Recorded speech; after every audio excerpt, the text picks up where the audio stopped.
Volgende op Diepe Waters. Ons vra vir die publiek om te stem wie hulle dink die face van Skien Westman Boskruin moet wees, Gys of Frans. Sam het sy meer in toom gehou. Al het Marco hom opgevoeter. Ja, maar hy het 'n geskiedenis met geweld. Het is mooi van jou om te gee oor my. Want ek's lief vir jou. Sam het Marco gered. Waarskynlik die swart Marlene ook. So kom ons maak nou nie of dit een of ander ooreenkoms was nie. Ek en jy moet doen waarom ons goed is en dit is wen. Ons is 'n span. Dis verby, Paul. Stalmanne, dis verby. Ek moet sê ek is nogal beïndruk met Sam. Ek dink ons moet hom probeer wegseël by Swarts en Swarts. Pappa 'n oorlog hê. Wat gaan aan vanaand?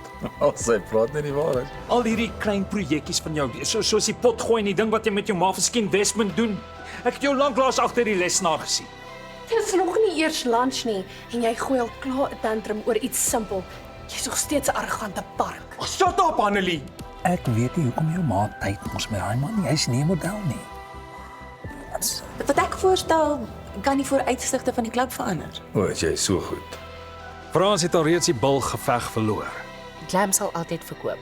Maar nou wil ek 'n sublabel begin. Iets klein wat meer op vroue en hulle versklere fokus. Hy sê Glow Daddy man. Ja.